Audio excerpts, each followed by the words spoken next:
Olá pessoal, sejam bem-vindos ao canal Segredos da Argélia, eu me chamo Fernanda.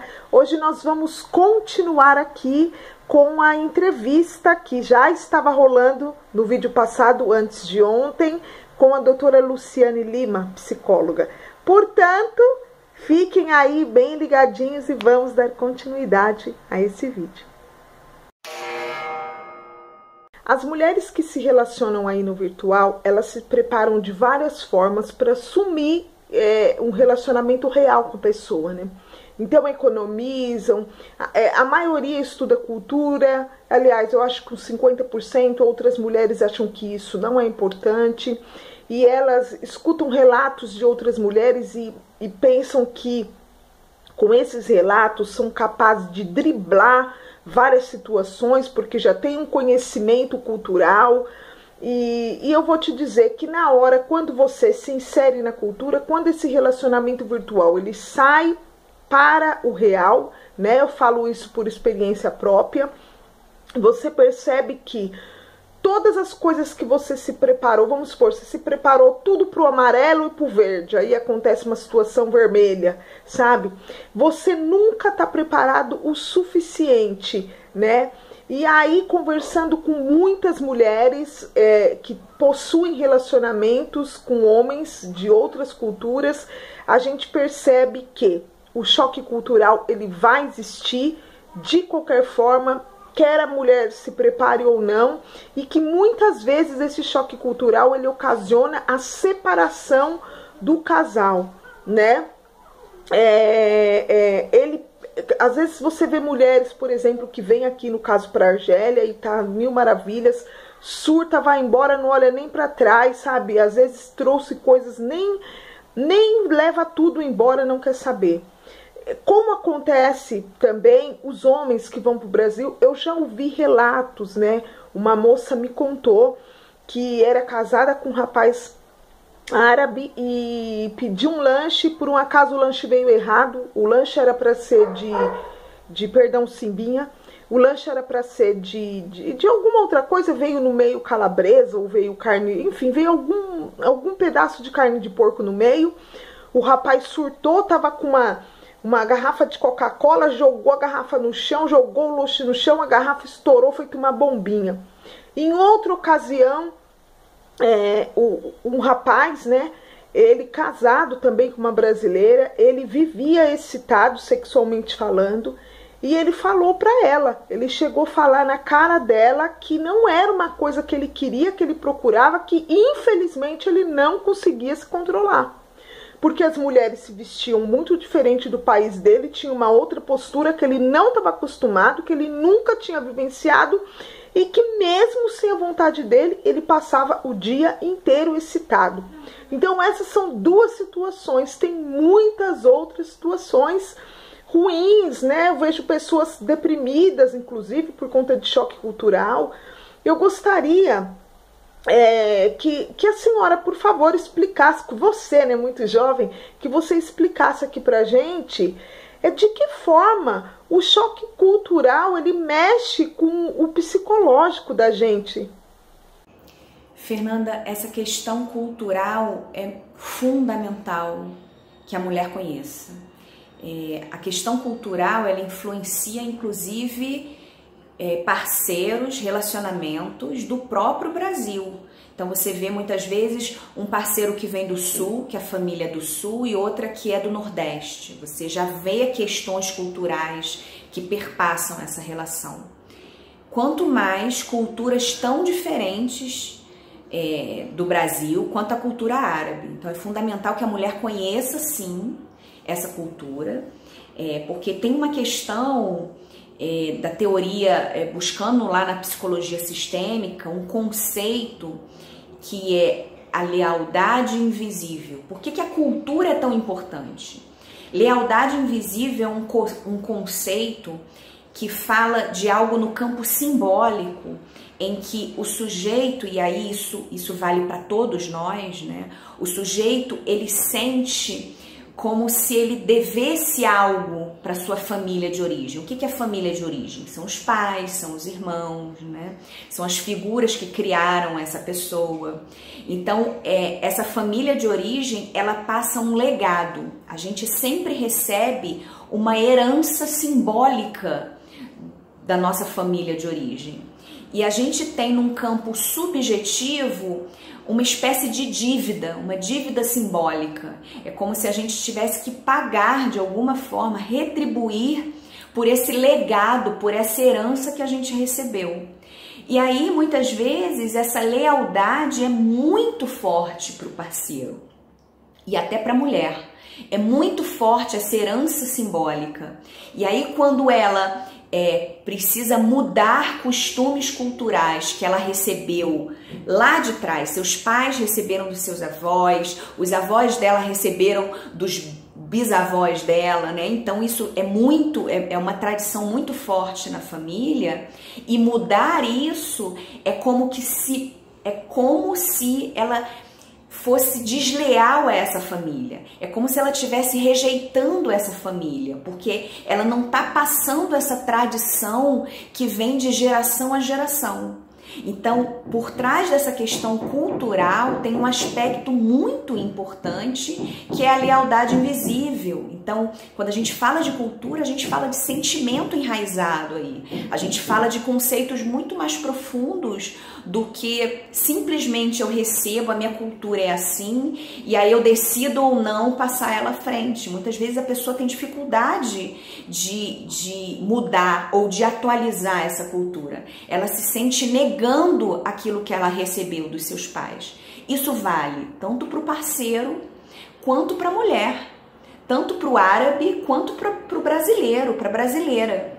Então é preciso conhecer a cultura para que a mulher já saiba e vá verificando, olha, isso eu não vou conseguir me adaptar, isso é muito forte para mim, eu não aprendi dessa forma, e o parceiro também, isso para mim não funciona.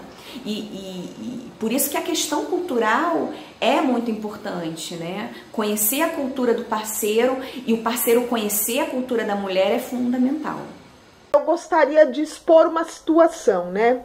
Então, é o seguinte, existem mulheres que estão em relacionamentos virtuais, às vezes mandam um relato aqui pra gente, a gente vê que é um relato de uma situação onde o relacionamento é extremamente tóxico, onde aquela mulher, ela tá sofrendo vários tipos de violência, não físicas, né? Porque na maioria os relacionamentos são virtuais.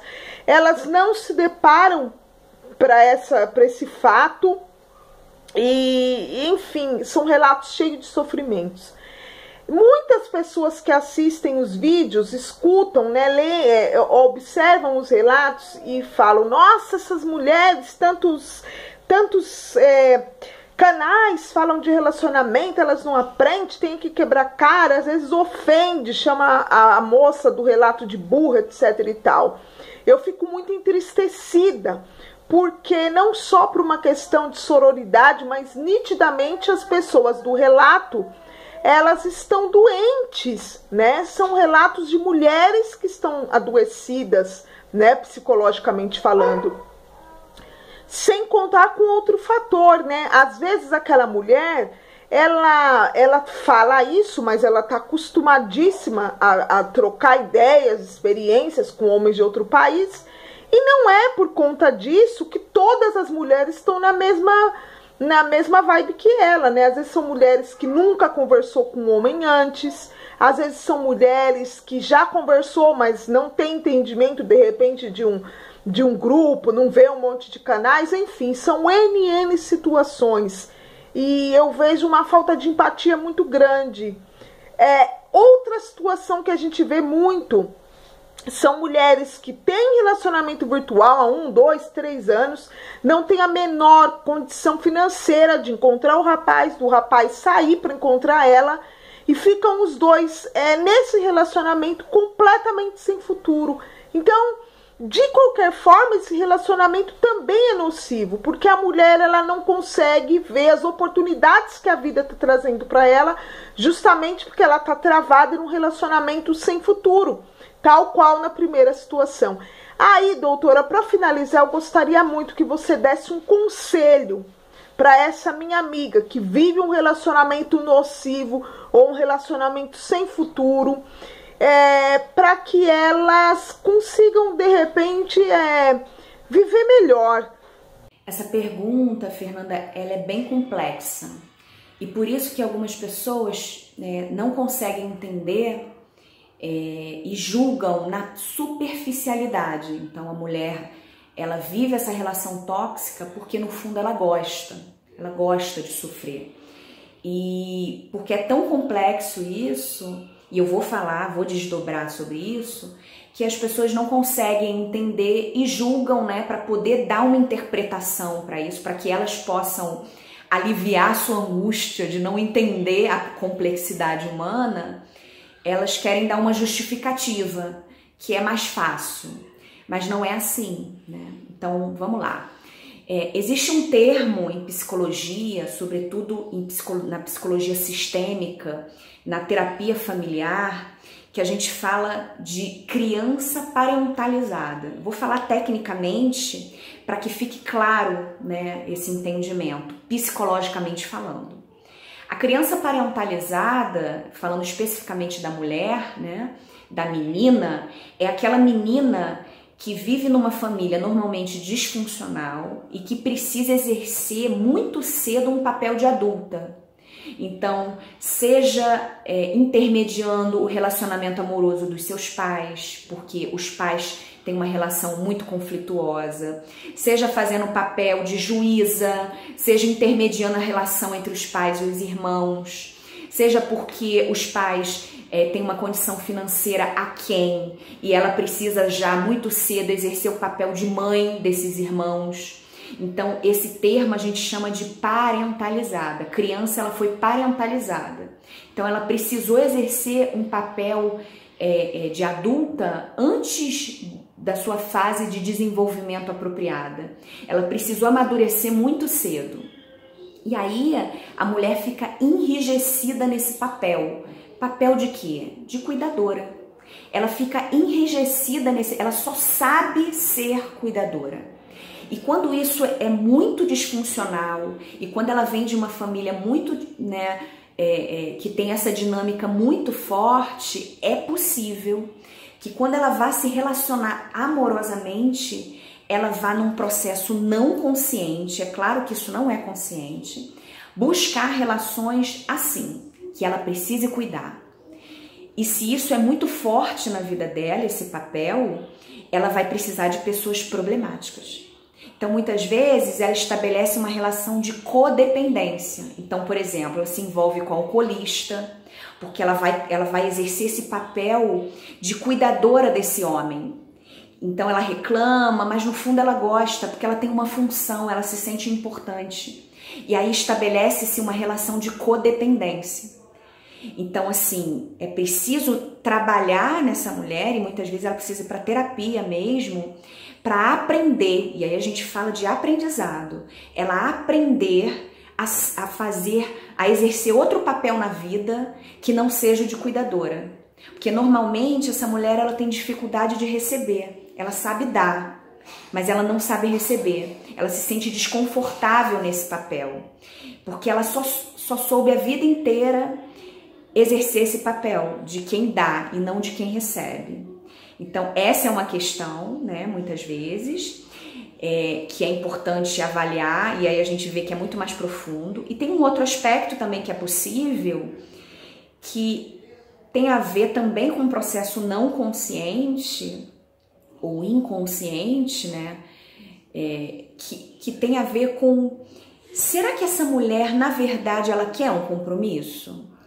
Será que, na verdade, o discurso consciente dela não, eu quero ter família, eu quero estabelecer uma relação estável, um compromisso, mas que num nível mais profundo, que ela não acessa porque não é consciente, ela tem, muitas vezes, pode acontecer isso, na verdade, essa mulher ela tem dificuldade em estabelecer relacionamentos íntimos.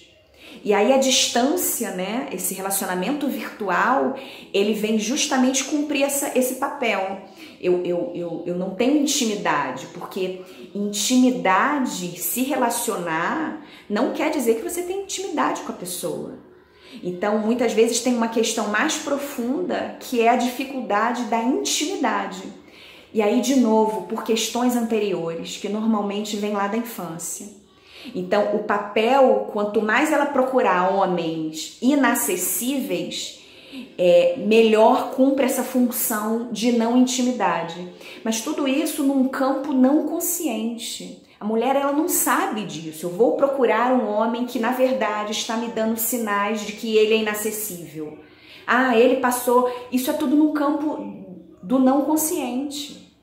Então, por isso que o processo terapêutico vai revelando, vai trazendo aos poucos isso que a mulher não acessava antes. E aí, quando isso vem para o nível do consciente, ela consegue se dar conta.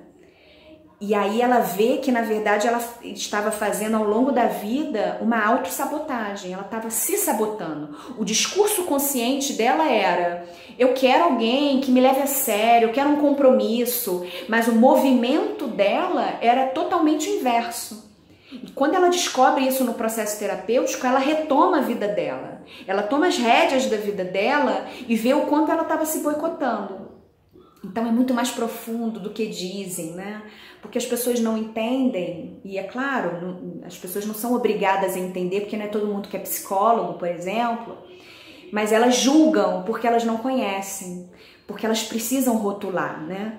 Mas é muito mais profundo que isso. E que bom que você tem, né, essa possibilidade aqui de gerar esse esclarecimento, até para diminuir o preconceito que muitas vezes essas mulheres sofrem.